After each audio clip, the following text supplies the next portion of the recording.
Hello दोस्तों, स्वागत है आपका हमारे यूट्यूब चैनल सम्राट एजुकेशन में। दोस्तों, आज की इस वीडियो में आप लोगों को बीएससी एग्रीकल्चर 5th सेमेस्टर के एक विषय pest of crop and store grain their management AG 503 का मोस्ट इंपॉर्टेंट कुछ टॉपिक बताने वाला हूं, जो कि आपके एग्जाम के लिए बहुत ही ज़्यादा महत्वपूर्ण होने वाला है।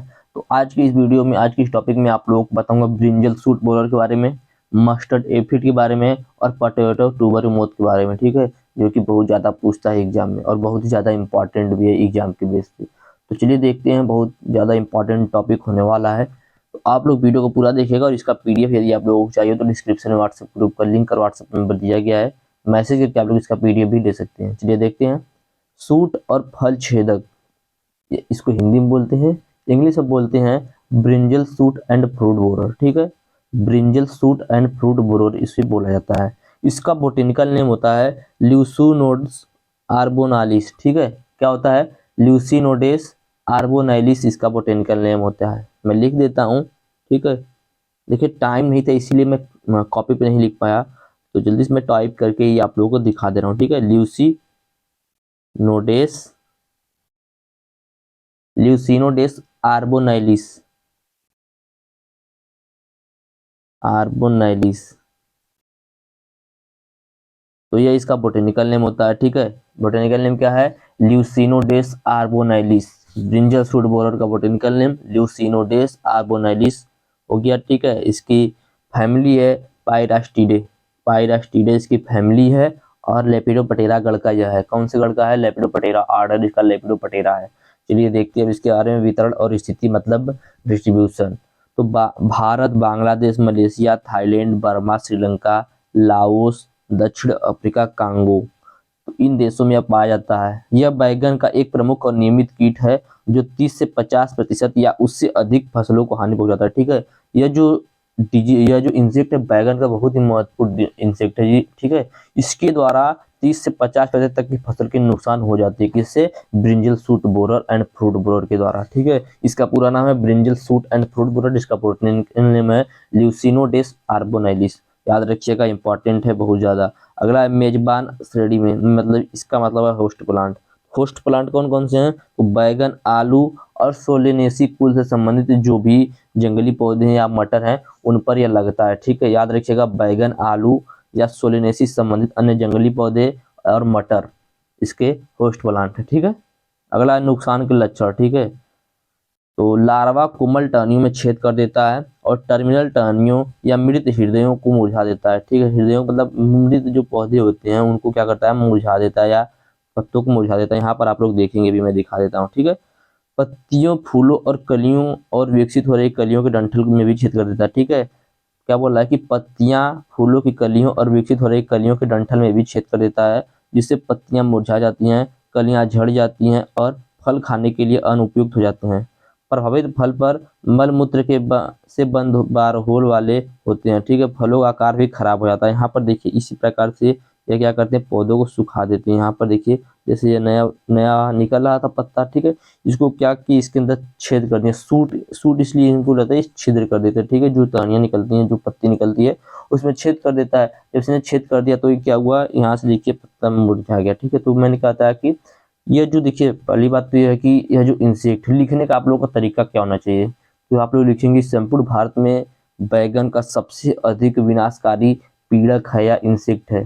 ठीक है, जो नाजुक और मुलायम प्ररोहों के मामले में या पत्तियों को नुकसान पहुंचाता है।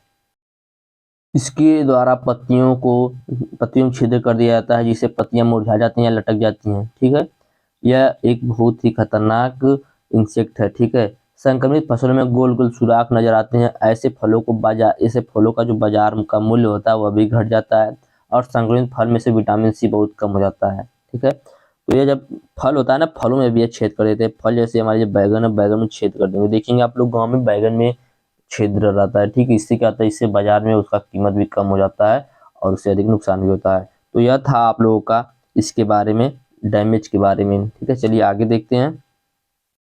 बायोनॉमिक्स या इसको लाइफ हिस्ट्री भी बोल सकते हैं। ठीक है, बायोनॉमिक्स या इसको लाइफ हिस्ट्री बोल सकते हैं। तो अंडे की जो अवधि होती है वो 3 से 4 दिन की होती है। लगभग 150 से 350 मलाईदार सफेद अंडे पत्तियों, कोमल टहनियों और फूलों और विकसित हो रहे फलों पर अकेले दिए जाते हैं। ठीक है, क्या बोल रहा है कि यह जो इसके अंडे होते हैं उसकी अवधि 3 से 4 दिन की होती है और लगभग 150 से 350 सफेद अंडे कोमल टहनियों पर और फूलों और विकसित हो रहे फलों पर दिए जाते हैं। लार्वा मोटा गुलाबी रंग का होता है। इनका जो लार्वा होता है वह कैसा होता है, तो वह मोटा होता है और गुलाबी रंग का होता है। ठीक है, शरीर पर मस्सों पर बिखरे हुए बाल होते हैं और सिर भूरा होता है। लार्वा की अवधि 15 दिन की होती है। लार्वा की अवधि कितने दिन की होती है? 15 दिन की अवधि होती है। प्यूपा प्यूपा पौधे पर घोर भूरे रंग के कोकून में 6 से 8 दिन नाव के आकार का कोकून होता है। ठीक है, सफेद पंखों वाला माध्यम आकार का वयस्क अगले पंख पर त्रिकोणीय भूरे और लाल निशान के साथ चमकता हुआ होता है। इसका कुल जीवन काल 17 से 50 दिन का होता है। मैं इसका लाइफ साइकिल आप लोगों को थोड़ा सा दिखा देना चाहता हूँ। तो ये देखिए पहले क्या होगा, इस पे देखिए यहाँ पर एक दिया है, ठीक है, एक है यहाँ पर। एक से क्या होगा, 3 से 5 दिन बाद ये लार्वा में बदलेगा। लार्वा की अवस्था में कितने दिन तक रहेगा, तो 14 से 20 दिन तक रहेगा लार्वा अवस्था में। उसके बाद कहाँ पर चला जाएगा, प्यूपा अवस्था में चला जाएगा। ठीक है, जब प्यूपा अवस्था में चला जाएगा तो 7 से 11 दिन तक प्यूपल अवस्था में रहेगा। ठीक है, उसके बाद क्या होगा, उसके बाद अडल्ट में आ जाएगा और 2 से 5 दिन तक अडल्ट में रहेगा। फिर इसके बाद ये प्रोसेस लगातार चलता रहेगा। तो यही है शूट एंड फ्रूट बोरोट का लाइफ साइकिल। ठीक है, तो लाइफ हिस्ट्री में मैंने क्या बताया आप लोगों को, मैंने आप लोग बताया कि प्रत्येक मादा जो होती है 150 से 200 से अधिक अंडे देती है, जो चपटे दीर्घवृत्तीय और क्रीम जैसे सफेद होते हैं। ठीक है, अंडे में से तत्काल निकलने के बाद नन्हे लार्वा पादप ऊतक के भीतर घुस जाते हैं। उनका प्रवेश इतना छोटा होता है कि जो रंध्र होता है वो बंद हो जाता है और आसानी से दिखाई नहीं देता है। इस प्रकार वे फल जिनमें सुराख बने होते हैं स्वस्थ दिखाई देते हैं, वो पूर्ण वृद्धि भी करते हैं, सॉरी वृद्धि नहीं करते हैं। ठीक है, तो इस प्रकार से वो क्या करते हैं, फलों के अंदर घुस जाते हैं। इनका जो जीवन काल होता है वो 10 से 15 दिन तक चलता रहता है। मैंने सबका जीवन काल बता दिया किन दिन का क्या क्या होता है। अब हम लोग को देखना है इसका मैनेजमेंट। अगला है ईटीएल। ईटीएल भी थोड़ा सा देख लीजिए, बहुत ज़्यादा इंपॉर्टेंट है ईटीएल। तो जब फसल 1 से 5% तक खत्म हो जाए या नुकसान पहुंचा दे, उस समय हमें नियंत्रण के उपाय को अपनाना चाहिए। ठीक है, उस समय में क्या करना चाहिए, नियंत्रण को उपाय को अपनाना चाहिए। ठीक है, चलिए देखते हैं अब इसका प्रबंध। तो बैगन और रेटूनिंग की लगातार कटाई से बचना चाहिए। ठीक है, बैगन जो है उसकी रेटूनिंग से लगातार बचना चाहिए। और अन्ना मलाई पूसा पर्पल राउंड अर्गा कुसुमाकार डोरी पान जैसी प्रतिरोधी किस्मों को उगाना चाहिए। ठीक है, तो मतलब कहने क्या है कि प्रतिरोधी किस्मों को उगाना चाहिए। इस पॉइंट को समझिएगा। अगला पॉइंट है जनसंख्या वृद्धि को रोकने के लिए क्षतिग्रस्त कोमल टहनियों या गिरे हुए फूलों और फलों और बोर होल वाले फलों को इकट्ठा करके नष्ट कर देना चाहिए। जिसमें मतलब उन्होंने छिद्र कर दिया है उस फल को नष्ट कर देना चाहिए। अगला है पतंगों को आकर्षित करने के लिए मारने के लिए 1 हेक्टेयर प्रति दर की दर से प्रकाश जाल का प्रयोग करना चाहिए। ठीक है, प्रकाश प्रपंच लगाना चाहिए। और यदि आपको रासायनिक रूप से नियंत्रित करना है तो मैं आप लोगों को बता दूं कि जो भी आप लोग किसी को नहीं लेकिन कुछ को मैं बता दे रहा हूँ, अगर रासायनिक रूप से नियंत्रण करना है तो 0.05% 0.05% DDVP 100 EC और 0.5% एंडोसल्फान 35 EC को 700 लीटर पानी में घोलकर हर 15वें दिन 2 से 3 बार छिड़काव करना जो होता है, इसको रासायनिक रूप से नियंत्रित करने के लिए बहुत ही प्रभावी होता है। और यहाँ पर भी कुछ रसायन हैं, इनको भी देख लेते हैं। ठीक है, अंडा परजीवी ट्राइकोग्रामा चिलेनिस 1 हेक्टेयर या 1 लाख प्रति हेक्टेयर जारी करना चाहिए। ठीक है, मैंने आप लोग बता दिया रासायनिक रूप से कैसे नियंत्रित करते हैं। उम्मीद करते हैं पहला वाला आपको समझ में आया होगा brinjal shoot and fruit borer के बारे में। चलिए दूसरा देखते हैं अब मस्टर्ड एफिड के बारे में। दूसरा है सरसों एफिड या इसका बोटेनिकल नेम होता है लिपाफिस एरिसिमी। इसका बोटेनिकल नेम क्या होता है, लिपाफिस एरिसिमी। ठीक है, याद रखिएगा। फैमिली इसकी है एफिडिडे। फैमिली कौन सी है, एफिडिडे। और इसका ऑर्डर कौन सा है, हेमीपटेरा। गढ़ कौन सा है, हेमीपटेरा, याद रखिएगा। सरसों का एफिड देखिए, जो सरसों का एफिड मैं आप लोगों को पहले बता देता हूँ।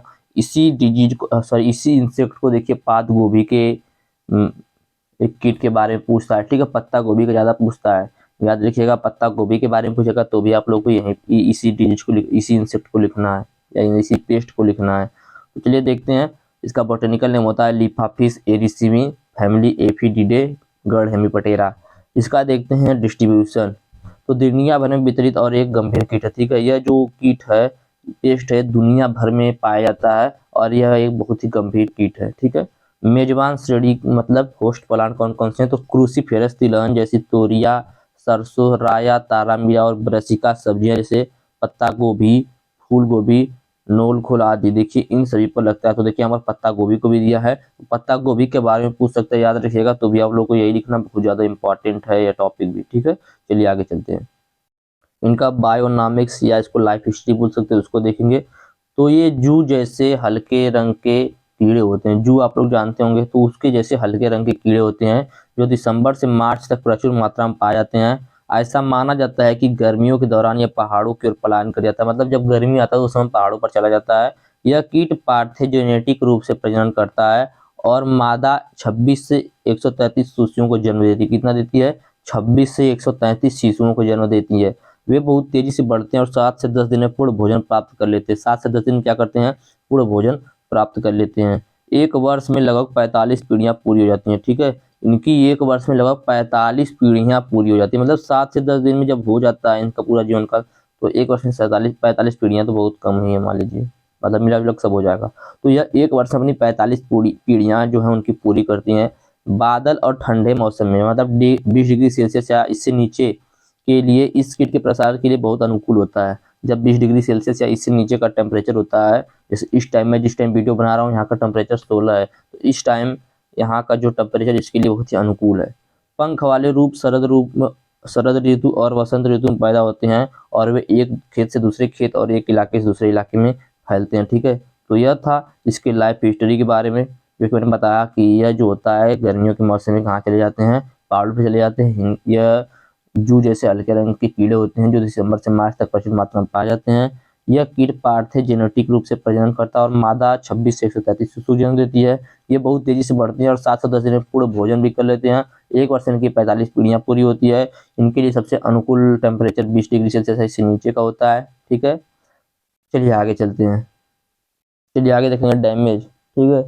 तो शिशु और वयस्क दोनों पत्तियों, तनों तथा पुष्पक्रम या विकसित हो रही फलियों को की कोशिका को रस को चूस लेते हैं, ठीक है। तो देखिए इसके जो निम्फ है और अडल्ट हैं दोनों नुकसान पहुंचाते हैं। सबसे पहली पॉइंट ये लिखेंगे कि इस कीट के या इस पेस्ट के निम्फ और अडल्ट दोनों नुकसान पहुंचाते हैं। शिशु और वयस्क दोनों पत्तियों, तनों, पुष्पक्रम या विकसित हो रही फलियों कोशिका में से रस चूसते हैं। पौधों की जीवन शक्ति बहुत कम हो जाती है। पत्तियां घुघराले दिखने लगती हैं। फूल फलियां बनाने में विफल हो जाते हैं और विकसित होने वाली फलियां स्वस्थ बीज पैदा नहीं कर पाती।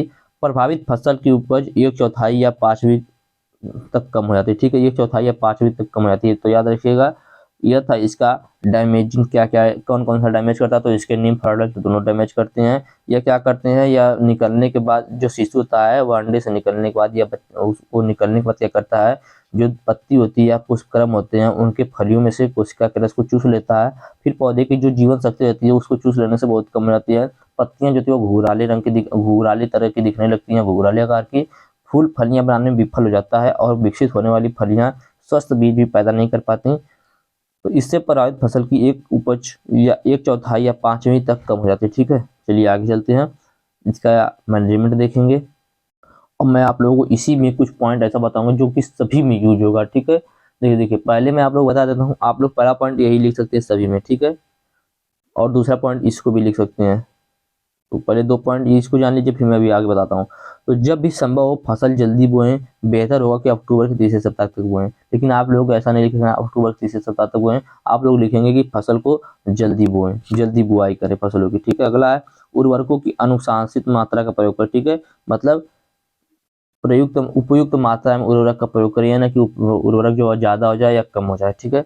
जब कीट की आबादी केंद्रीय सूट के प्रति 10 सेंटीमीटर टर्मिनल हिस्से में 50 से 60 फीट तक पहुंच जाती है, या जब केंद्रीय सूट का औसतन 0.5 एल या 0 सेंटीमीटर टर्मिनल भाग एफिड द्वारा कवर किया जाता है, या जब पौधे संक्रमित होते हैं, तो उनमें से किसी भी, जो मैं कीटनाशी भी नीचे बताऊंगा, किसी एक का प्रयोग करना है, ठीक है। एफिड द्वारा 40 से 50% तक नुकसान पहुंचाते जाते हैं। पत्ते पर 625 से 1000 मिलीलीटर ऑक्सीडेम्टन मिथाइल 25 ईसी, या डाइमेथोएट 30 ईसी, या एंडोसल्फान 35 ईसी, या क्विनाल्फास 25 ईसी, या मैलाथियान 50 ईसी।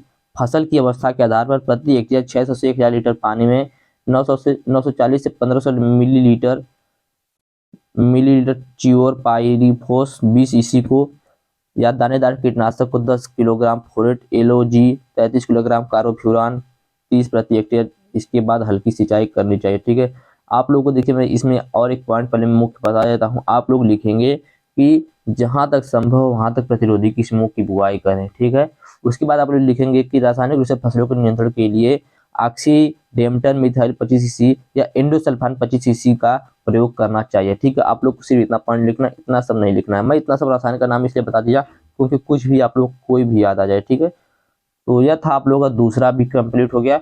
आगे देखेंगे पोटैटो ट्यूबर मोथ के बारे में। किसके बारे में देखेंगे? पोटैटो ट्यूबर मोथ के बारे में, क्योंकि ये अभी बहुत ज्यादा इंपॉर्टेंट होने वाला है। तो आलू कंद कीट इसको बोलते हैं हिंदी में। ठीक है, और इसको अंग्रेजी में बोला जाता है potato tuber moth, potato tuber moth. ठीक है, इसका बोटेनिकल नेम होता है थोरिमिया आपरकुलेला। और यहाँ पर थोड़ा सा देखिए थोरिमा हो गया। ठीक है, कोई दिक्कत नहीं, यह भी सही है, लेकिन आप लोग इसको पढ़ेंगे कैसे? तो उसका इसको पढ़ेंगे थोरिमिया आपरकुलेला, आपर कुलेला। इसका बोटेनिकल नेम याद रखिएगा। बोटेनिकल नेम सभी का याद रखिएगा, बहुत ज्यादा इंपॉर्टेंट होने वाला है। ठीक है, तो बोटेनिकल नेम किसका है? इसका थोरिमिया आपरकुलेला। इसकी फैमिली है गेलिचीडी, गेलिचीडी। ठीक है, गढ़ कौन सा है? ऑर्डर कौन सा? लेपिडोप्टेरा। तो अब वितरण देख लेते हैं। तो यह दुनिया भर में पाया जाता है। ठीक है, तो वितरण और स्थिति, यह आलू का सबसे विनाशकारी कीट है और यह एक विश्वव्यापी कीट है जो गर्म देशों में पाया जाता है। ठीक है, विश्वव्यापी का मतलब पूरे विश्व में पाया जाता है, पूरी दुनिया में पाया जाता है यह कीट। ठीक है, याद रखिएगा आलू का जो ट्यूबर मोथ है, पोटैटो ट्यूबर मोथ, यह विश्व भर में पाया जाता है। इसके लिए मेजबान श्रेणियां होस्ट प्लांट कौन कौन से हैं? तो टमाटर हो गया, तंबाकू, बैगन, आलू, चुकंदर और सोलेनियस खरपतवार। ठीक है, इसके क्षति का लक्षण क्या तो देख लीजिए पहले। ये देखिए इसी प्रकार से नुकसान हो जाता है। पत्तियों पर देखेंगे इस आकार का पहले होगा, उसके बाद आलू को इस प्रकार का कर देता है। ठीक है, तो याद रखिएगा इस प्रकार से यदि आप लोगों को लक्षण दिखें तो आप लोग समझ जाइएगा कि ये पोटैटो का ट्यूबर मोथ है। ठीक है, चलिए, खेत एवं भंडारण का कीट लार्वा पत्तियों के तने और कंदों में सुरंग बना देता है। ठीक है, खेत और भंडारण का जो कीट होता है वह लार्वा, कीट का लार्वा जो होता है वह पत्तियों के तने और कंदों में सुरंग बना देता है, जिससे पत्तियों के ऊतक नष्ट हो जाते हैं, जिससे पत्तियों के ऊतक क्या होते हैं? नष्ट हो जाते हैं। विकास के बिंदु जो होते हैं वह नष्ट हो जाते हैं और तना कमजोर या टूट जाता है। तना जो होता है कमजोर हो जाता है या टूट जाता है। कंधों में, कंध की आंखों के पास मल के साथ अनियमित आकार की दीर्घाएं दिखाई देती है। ठीक है, कंध जो होते हैं, कंध की आंखों के पास बोल सकते हैं, कंधों के पास मल के साथ अनियमित आकार की दीर्घाएं दिखाई देती हैं। ठीक है, चलिए देखते हैं आगे लाइफ हिस्ट्री देखेंगे। ठीक है, तो वयस्क आदतन रात्रि चरोते, इसके जो अडल्ट होते हैं वह क्या होते हैं? वह रात्रि चरोते, मतलब वो रात्रि में क्या करते हैं? नुकसान पहुंचाते हैं। ठीक है, सर्दियों की शुरुआत के साथ पतंगों गोदामों से खेतों के उड़ते हैं और खुले कंदों की आंखों के पास और पत्तियों की उदर सतह पर अकेले अंडे देते हैं। एक मादा जो होती है वह 150 से 250 तक अंडे देती है। कितनी देती है? 150 से 250 अंडे देती है। अंडे छोटे अंडाकार और पीले रंग के होते हैं। पूर्ण विकसित कैटरपिलर गुलाबी सफेद से हल्के हरे रंग के होते हैं। प्यूपीकरण खुरदुरे रेशमी कोनून में होता है। जो प्यूपा होता है या प्यूपल स्टेज होता है वह खुरदुरे रेशमी कोनून में होता है। वयस्क चांदी जैसे शरीर वाले छोटे पतंगे होते हैं। चांदी जैसे शरीर वाले छोटे पतंगे होते हैं। इनका अगला पंख भूरे रंग का होता है, जिस पर बारीक काले धब्बे और बालों की झालरें होती हैं। ठीक है, पिछले पंख गंदे सफेद होते हैं। अंडे, लार्वा और प्यूपा की अवधि क्रमशः 3 से 4 7 से 14 दिनों तक चलती है। ठीक है, अंडा जो होता है 3 से 4 दिन की अवधि होती है और लार्वा की 7 से 14 दिन तक की अवधि होती है। एक वर्ष में कम से कम 5 से 7 पीढ़ियां जो है वह पूरी कर लेता है। ठीक है, ईटीएल की बात करें तो 5% क्षति पर हमें मैनेजमेंट करना चाहिए, मतलब नियंत्रण का उपाय अपनाना चाहिए। ठीक है, 5% क्षति पर कहने का मतलब यह है कि जब आपकी पूरी फसल में 5% का नुकसान हो जाए उस समय हमें नियंत्रण के उपाय को अपनाना चाहिए। चलिए देखते हैं इसका आइडिया या बोल सकते हैं मैनेजमेंट। तो स्वस्थ कंदों का चयन करें और कंदों की उथली रोपाई से बचें और उन्हें 10 से 15 सेंटीमीटर गहराई तक रोपाई करें। ठीक है, जो कंदे हैं या स्वस्थ कंदों का चयन करना चाहिए। जो आलू की हम लोग बुआई करें वहां पर स्वस्थ जो आलू उसी का चयन करना चाहिए और उथली रोपाई से बचना चाहिए। उन्हें 10 सेंटीमीटर या 15 सेंटीमीटर गहराई तक रोपना चाहिए। मिर्च, प्याज या मटर के साथ अंतर फसल अपनाना चाहिए। ठीक है, इंटरक्रॉपिंग करना चाहिए। किसके साथ? मिर्च, प्याज या मटर के साथ। मादा पतंगों के अंडे देने से बचने के लिए रोपण के 60 दिन बाद मिट्टी चढ़ा देना चाहिए। ठीक है। अगला है खुले कंद, तो खेत में 20 प्रति हेक्टेयर की दर से फेरोमोन ट्रैप लगाना चाहिए। संक्रमित कंदों को हटाकर नष्ट कर देना चाहिए। ठीक है। अंडा लार्वा परजीवी चेलोनस ब्लैक बर्नी 30,000 वयस्क प्रति हेक्टेयर की दर से रोपण के 40 से 70 दिन बाद 2 बार प्रयोग करना चाहिए। ठीक है। केवल अच्छे और साफ कंदों का भंडारण करना चाहिए, अच्छी तरह हवादार ठंडी सूखी जगह पर जहां तापमान 21 डिग्री सेल्सियस से अधिक न हो वहां पर रखना चाहिए। कोल्ड स्टोरेज का प्रयोग जो होता है वो बेहतर उपयोगी होता है। गोदामों में भी फेरोमोन ट्रैप रखना चाहिए और फंसे हुए कीड़ों को नष्ट कर देना चाहिए। गोदामों में वायुरोधी स्थिति में कार्बन डाइसल्फाइड, ठीक है, कार्बन डाइसल्फाइड या कार्बन डाइसल्फाइड और कार्बन टेट्राक्लोराइड के मिश्रण या इको फ्यूम के साथ फ्यूमिगेट करना चाहिए। ठीक है, क्या करना चाहिए? फ्यूमिगेट करना चाहिए। गोदामों में ओवी पोस्टिंग पतंगों को दूर रखने के लिए आलू की पत्तियों की ऊपरी सतह को लौटाना या यूपेटोरियम शाखाओं से ढक देना चाहिए। ठीक है। रासायनिक रूप से नियंत्रण के लिए मैंने आप लोगों को भी बताया था, पिछले वाले क्रॉप में भी बताया था। तो आप लोग देखिए रासायनिक रूप से जहां पर भी दे दिया आप लोग लिखिएगा इंडोसल्फान 33 का प्रयोग करना चाहिए। ठीक है, ऐसा भी लिख सकते हैं। ठीक है, तो इंडोसल्फान जो है उसका 0.7% लेकर 0.7% इंडोसल्फान 33 को 700 लीटर पानी में घोलकर प्रति हेक्टेयर की दर से छिड़काव करना चाहिए। इस प्रकार से आप लोग क्या कर सकते हैं, इस पर नियंत्रण पा सकते हैं। तो यह था 3 क्रॉप के बारे में, 3 पेस्ट के बारे में जो कि मैंने बताया और बहुत ज़्यादा इंपॉर्टेंट होने वाला है। उम्मीद करते हैं आपको अच्छे समझ में आया होगा। और वीडियो अच्छा लगा वीडियो को लाइक कीजिएगा, चैनल को सब्सक्राइब कीजिएगा, अपने दोस्तों के साथ शेयर भी जरूर कीजिएगा। धन्यवाद, जय हिंद।